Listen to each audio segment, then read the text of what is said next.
স্বাগত সকলকে অনুগল্প চ্যানেলে। আজ শুনবেন আবু ইসহাকের গল্প দাদির নদী দর্শন।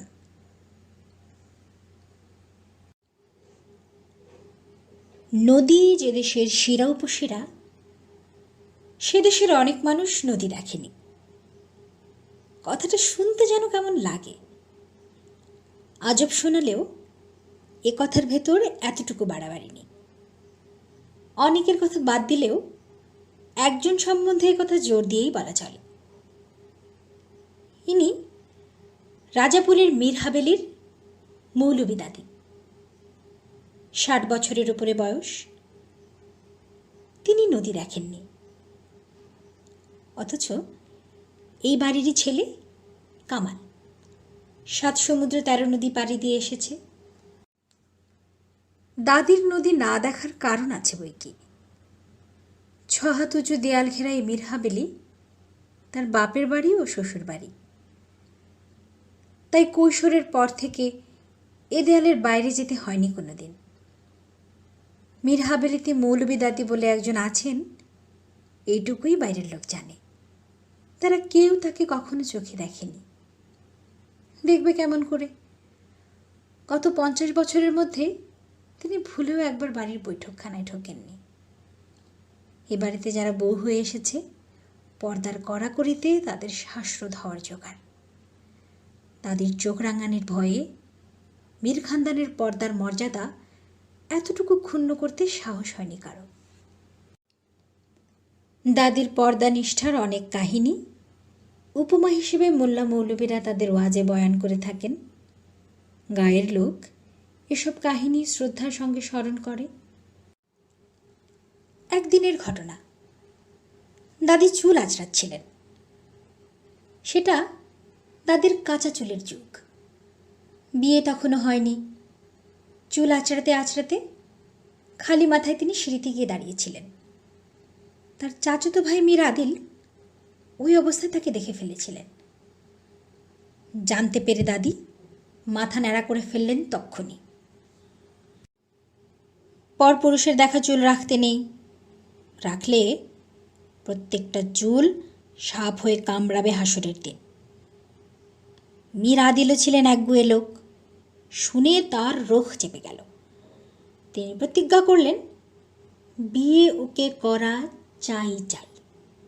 বিয়ে শেষ পর্যন্ত করে তবে ছেড়েছেন। বাসর রাতে স্ত্রীর উদ্দেশ্যে স্বামীর প্রথম কথা কি ছিল কারোর জানবার কথা নয়, তবে অনুমান করা যায়। স্বামী হয়তো বলেছিলেন, এবার দেখব কতবার মাথা ন্যাড়া করতে পারো তুমি। শোনা যায় আর একবার তাকে মাথা ন্যাড়া করতে হয়েছিল। টাইফয়েড হয়েছিল সেবার। সদর থেকে বড় ডাক্তার এলেন বাড়িতে। খবরটা তার ঘরে দিয়ে গেলেন এক বাদী। আধা হুঁশ অবস্থায় কথাটা তার কানে গেল। তিনি আচমকা উঠে বসলেন, বাদীকে হুকুম করলেন, দরজা বন্ধ কর।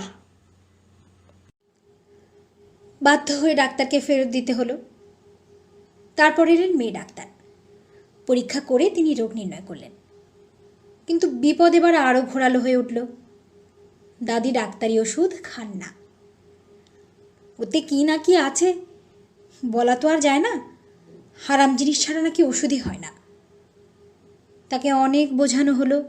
শিশুদের মতো চামচ করে মুখে ঢেলে দেবার চেষ্টা করা হলো কয়েকবার, কিন্তু গলার ভেতরে ওষুধের এক ফোঁটাও গেল না। নিরুপায় হয়ে হেকিম আনা হলো, কিন্তু তারও তো আবার প্রবেশ নিষেধ। ডাক্তার আর হেকিম দুজনের আলোচনা হলো। ডাক্তারের কাছ থেকে রোগের বিবরণ জেনে হেকিম দেওয়ার ব্যবস্থা করলেন। রোগ সারতে অনেক দিন লাগলো। কোনো রকমে বেঁচে গেলেন সে যাত্রা। তারপর গোছায় গোছায় চুল উঠতে আরম্ভ করলো। কিন্তু চুল উঠবার কারণ কি? দাদির সন্দেহ হলো, নিশ্চয়ই বেগানা কেউ দেখে ফেলেছে যখন তার জ্ঞান ছিল না অসুখের সময়। ওষুধের মতো অনেক কিছুই দাদি খান না, যেমন প্যাকেট করা বিস্কুট, কৌটোয় ভরা মাখন, লেবেল লাগানো বোতলের চাটনি, মুরব্বা, জেলি, আরও কত কি। তার মতে এগুলো সব বিলিতি, নাম না জানা চকমকে ঝলমলে নতুন কিছু হলেই সেটা বিলিতি এবং হারাম। তিনি নিজে তো খানই না, আর কারো খাওয়াও পছন্দ করেন না। একদিন কামালের ছোট ভাই জগলু চকলেট মুখে পুড়ে তার ঘরে গিয়েছিল। চকলেটের রঙিন কাগজটা ওর হাতে। ওর মুখ নাড়াচাড়া দেখে সন্দেহ হলো তার। কিরে, কি খাস? চকলেট। চকলেট? এটা আবার কি নিয়ামত? নামটা অপরিচিত, সুতরাং বিলিতি না হয়ে যায় না। তিনি খপ করে জগলুর হাত ধরে ফেললেন। হেই, ফেলাই দে এটা। বাড়িটা হারামখোর জুটতেছে যত সব। দিন ধর্ম আর রাখা গেল না। ফেলাই দে। জগলুর মুখে তখন চকলেটের স্বাদ জমে উঠেছে। এই অবস্থায় ওটা মুখ থেকে ফেলা তার পক্ষে অসম্ভব। সে জোর করে মুখ বুজে রইল। দাদি ওর মুখে আঙ্গুল দিয়ে চকলেটটা বের করে ফেলে দিলেন। জগলু হাত পা ছুঁড়ে কাঁদতে লাগলো। কান্না শুনে কামাল এসে ওকে ঘরে নিয়ে গেল। ওর কান্না থামাতে দিতে হলো দুটো চকলেট। চকলেট দুটো দুগালে পুড়ে চলল আবার দাদির ঘরের দিকে। এবার বাইরে থেকে দাদির দন্তহীন মুখের পান চিবানো ভঙ্গি নকল করে ডাকলো, ও বুড়ি, বুড়ি খাবে? সাথে সাথে জোরে জোরে চোচো করে চুষতে লাগলো চকলেট নির্ভয়। 5 বছরের জগলুও জানে দাদির দৌড় ওই দোরগোড়া পর্যন্তই। মীরমহলে গৃহবিবাদ হয়েছে অনেকবার। এই বিবাদকে দাদি বলেন জেহাদ। জেহাদ হয়েছে ছেলেদের ইংরেজি পড়া নিয়ে, গ্রামোফোন রেডিও বাজানো আর দেয়ালে ছবি টানানো নিয়ে। দাদি তার দলবল নিয়ে বাধা দিতেন। সুবিধে না হলে কথা বন্ধ বা কখনো কখনো দরজা বন্ধ আন্দোলন শুরু করতেন। দাদি বাড়ির মেয়ে মহলের একচ্ছত্র নেত্রী। বাড়ির মেয়েরা তাকে ভয় করে, ভক্তি করে। তার নেতৃত্বের উপর তাদের আস্থা অসীম, অটল। পুরাতন দিনের রীতিনীতি, আচার আচরণ তিনি সদল বলে আঁকড়ির মতো ধরে আছেন। তার মতে পুরনো সব কিছুই ভালো। তিনি প্রায় আক্ষেপ করে বলেন, সে সোনার দিন কি আর আসবে? সেই দিনও নাই, দুনিয়াও নাই। সব পাপে ছাইয়া গেছে। দুনিয়াদারি শেষ হইয়া আসছে। কিয়ামতের আর দেরি নাই। দাদি অনেক জেহাদ ফতে করেছেন। মদিনা মনোয়ারা ও কাবা শরীফের তসবির ছাড়া মীর হাভেলির কোনো দেয়ালে একখানা ছবি খুঁজে পাওয়া যাবে না। ছবির ওপর চোখ পড়লে নাকি অজু নষ্ট হয়। তার ভয়ে হাভেলির চৌসীমানার মধ্যে কেউ কোনো দিন রেডিও গ্রামোফোন বাজাতে সাহস করেনি। তার এক নাতি আলমগীর একটা রেডিও কিনে এনেছিল। দাদির ফৌজের হাতে সেটার দফা ঠান্ডা হয়েছিল আর একটু হলেই। আলমগীর রেডিওটা মাথায় নিয়ে দে দৌড়। হাঁপাতে হাঁপাতে সে ক্লাব ঘরে গিয়ে উঠেছিল। হাভেলি থেকে অনেক দূরে ক্লাব ঘর, সেখানেই এখন রেডিও বাজে। একবার মেঘের জন্য ঈদের চাঁদ দেখা গেল না। রেডিওর ঘোষণা শোনা গেল, মুম্বাইয়ে চাঁদ দেখা গেছে, কাল ঈদ। খবর শুনে দাদি বলেন, কাল ঈদ, তোমরা চাঁদ দেখছ? না। তবে মুম্বাইতে চাঁদ দেখা গেছে, রেডিওতে খবর আসছে। রেডিওতে? না, রেডিও ফেডুর খবর আমি মানি না। রেডিও হইল শয়তানের কল। ওর মধ্যে শয়তান বসে বসে কথা কয়। শয়তানি এই খবর দিছে ইনসানগো দাগা দিবার জন্য। মীর হাভেলিতে ঈদ হলো ঈদের পরের দিন। মীর হাভেলির মেয়েদের ইংরেজি তো দূরের কথা, বাংলা পড়ারও অধিকার ছিল না। মৌলবী দাদির ফতোয়া লঙ্ঘন করে কার এমন বুকের পাটা? তার মতে ওগুলো কুফরি এলেম। আরবি অক্ষর চিনে কোরআন শরীফ পড়তে পারলেই যথেষ্ট। অর্থ বুঝবার প্রয়োজনীয়তা সম্বন্ধে তার ফতোয়া শোনা যায়নি কখনো। তবে মেয়েদের এভাবে তোতার বুলি শেখালেও ছেলেদের তিনি মাদ্রাসায় পাঠাতে পারেননি। মেয়েদের চার দেয়ালের মাঝে বন্দি করলেও ছেলেরা বেরিয়ে পড়েছিল। তার পুতের ঘরের নাতি কামাল, সে তো বিলেত ঘুরে এলো। বিলেত যাওয়ার দিন দাদির কাছ থেকে বিদায় নিতে পারেনি কামাল। দাদি সেদিন তার ঘরের দরজা বন্ধ করে রেখেছিলেন। তার ইচ্ছে ছিল না কামাল বিলেত যায়। বিলেতি জিনিসের উপর যার এত বিদ্বেষ, বিলেতের উপর তার মনোভাব যে কেমন হবে সহজেই বোঝা যায়। বিলেত থেকে এসেও যে দাদির সাক্ষাৎ পাবে এমন ভরসা ছিল না কামালের। সে দাদির ঘরের সিঁড়িতে এসে দাঁড়ায়,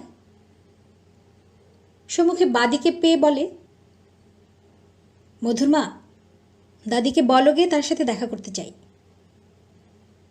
দাদির সাথে দেখা করতে নাতিদেরও অনুমতি নিতে হয়। দাদি বসে বসে তসবিহ জপছিলেন। মধুর মা এসে খবর দেয়, বড় আম্মা, মাইজা সাহেবের বড় পোলা আপনার লগে দেখা করতে আইছে। কে? কামাল? তুই কারে দেখা কার কথা কইতে আইসস? আপনি দেখেন গিয়া। দূর বেটি, সেদিন তো মাত্র ওর চিঠি আসলো। ইলিত কি আর 2-4 মাসের পথ? মক্কা শরীফ যাইতে তো 6 মাস লাগে। দাদি আর তার সেজবর মধ্যে কথা হচ্ছিল একদিন। দাদি বলেছিলেন, মক্কা শরীফ যাইতে 6 মাস লাগে।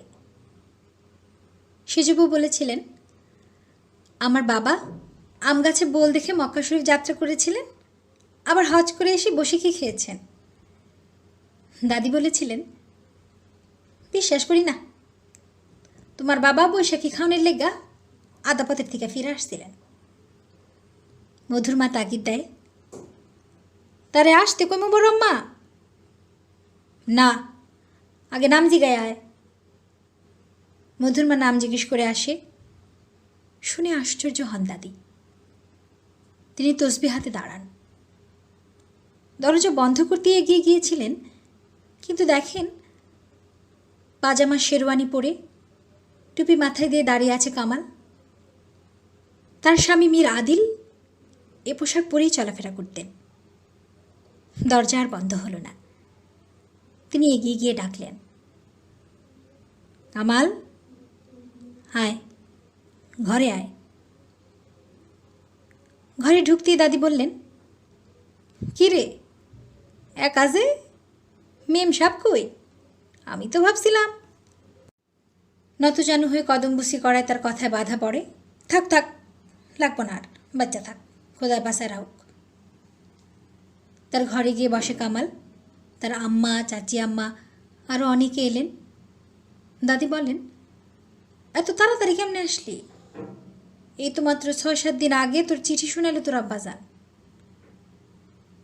ওই দেশে যুদ্ধ শুরু হয়েছে, তাই উড়ে এলাম প্লেনে, উড়োজাহাজে। তড়াক করে দাদির মাথার ভেতর যেন ঘুরপাক শুরু হয়ে গেল। উপর থেকে ঘুরতে ঘুরতে নিচে পড়ে যাচ্ছেন এমন একটা ভাব। একটু সামলে নিয়ে বললেন, মা গো মা, উড়োজাহাজ? ডর করলো না? আমার তো ভাই দোতলার তোর নিচের মাটির দিকে চাইলে কলজা কাঁপা ওঠে। মাথার মধ্যে বউ বউ বোমরা ডাকতে থাকে, তখন আর খাড়া থাকতে পারি না। আপনাদের তো ওরকমই। দুনিয়ার কিচ্ছু দেখলেন না, কিচ্ছু শিখলেন না। জানেন দাদি আম্মা, ওই দেশের মেয়েরা উড়োজাহাজ চালায়। দাদির সাথে এভাবে কথা বলতে ভালো লাগে কামালের। তার উত্তর শুনে হাসি আসে, আমোদ পাওয়া যায়। ওইসব বেদিন ওরাতের কথা কইস না আমার কাছে। ওদের তো আর আল্লাহ খোদা নাই। মরিয়া গেলে ফেরেশতারা যখন গুর্জো দিয়া পিটাইব, তখন বুঝবো কেমন মজা। কেন, তুরস্কের মেয়েরা তো মুসলমান, তারাও তো আজকাল উড়োজাহাজ চালায়। অবাক হয়ে শুনছিলেন দাদি। ভাগ্যিস তিনি খবর রাখেন না। খবর রাখলে নিশ্চয়ই বলতেন, সেই জন্যই তো খোদার গজব নাজিল হয়েছে, ভূমিকম্পে রসাতল করে দিয়ে গেছে দেশটারে। আশ্চর্যের ভাবটা কেটে গেলে দাদি বলেন, খোদার সঙ্গে কীরকম আড়ি লাগাইছে দেখো। মানুষ আসমানে উড়তে যাইব কেন? আসমানে উড়বার জন্য খোদা পক্ষী পয়দা করেছেন, তার পাখনা লাগাইয়া দিছেন। কালামের মা বললেন, কতই শুনলাম আর কতই শুনতে হইব। ছবিতে নাকি আবার কথা কয়, কি সব সেরে কি কারবার। কিন্তু আমি কই, কথা কইলে কি হইব, রুহু তো আর দিতে পারবা না, খোদার লাগে আরই দিলেই হইল। মৌলবী দাদি নদী দেখেননি, এবার নদী এসেছে তার কাছে দর্শন দিতে। 2 মাইল দূরে ছিল যে পদ্মা, ভাঙতে ভাঙতে সে এখন মীর হাবেলির কাছাকাছি এসে গেছে। সরীসৃপের মতো বুকে হেঁটে ক্রমেই এগিয়ে আসছে। 200 বছরের পুরাতন জরাজীর্ণ হাবেলি পদ্মার শোষো আওয়াজ শুনে কাঁপছে থরথর করে। নদীর উত্তর পাড়ে বাড়ি ঠিক হয়েছে, সেখানে রাতারাতি টিনের ঘর উঠে গেছে কয়েকটা। মীর হাবেলির লোকজন নৌকা করে নতুন বাড়িতে গিয়ে আশ্রয় নিতে শুরু করেছে। দাদির যাবার সময় হয়েছে, পালকি আসে তার ঘরের দরজায়। তিনি উঠলে পালকির দরজা বন্ধ করে দেয়া হয়। অল্প দূরে নদী, পালকি এনে নামানো হয় পানশিতে। পালকি আর পানশির দরজা এক করে। দাদি নৌকার খোপে ঢোকেন, দরজা বন্ধ হয়। ভাদ্র মাস, পদ্মা অসম্ভব ফুলে উঠেছে। 2 পার ডুবে যাওয়ায় ধুধু দেখা যায় অন্য পার। দাদি তার ঘোলাটে বুড়ো চোখ মেলে তাকান খিড়কির পর্দা ফাঁক করে। ভয় ও বিস্ময়ের ছাপ তার চোখে মুখে। বলেন, এত পানি, খোদার কি কুদরত! এত পানি কোনখান থেকে আসে, আবার কোথায় যায়, খোদা ছাড়া কেউ জানে না। সেদিন তেমন হাওয়া ছিল না। পানশিখানা এগিয়ে চলছে মৃদু ঢেউয়ের তালে তালে। আশেপাশে ইলিশ মাছ ধরার ছোট ছোট নৌকাগুলো দোল খাচ্ছে অবিরাম। দাদি আর চাইতে পারেন না, তার মুখখানা ফ্যাকাশে হয়ে গেছে। তারপরে শুরু হলো বমি। কামাল ছইয়ের বাইরে ছিল, শব্দ শুনে সে খোপের ভেতরে যায়। হে কি দাদি, দাদি বমি করে দিয়েছেন? সমুদ্র পীড়া সম্বন্ধে কামালের অভিজ্ঞতা আছে, কিন্তু নদীতে এরকম হয় সে শোনেনি তো। আর ঢেউ তো তেমন নেই এখন। দাদিকে তাড়াতাড়ি ধরে শুইয়ে দিতে দিতে আরও 2 বমি হয়। তার অবস্থা দেখে ঘাবড়ে যায় কামাল। নৌকা জোরে চালাবার জন্য সে মাঝিদের তাড়া দেয়। কামাল পাখা করতে থাকে, আর দাদির তুলোর মতো সাদা চুলের মাঝে আঙ্গুল চালায় বাদি। আরও 2 কয়েক বমি করেন দাদি। ভোরে যা খেয়ে বেরিয়েছিলেন সবই যায় বেরিয়ে।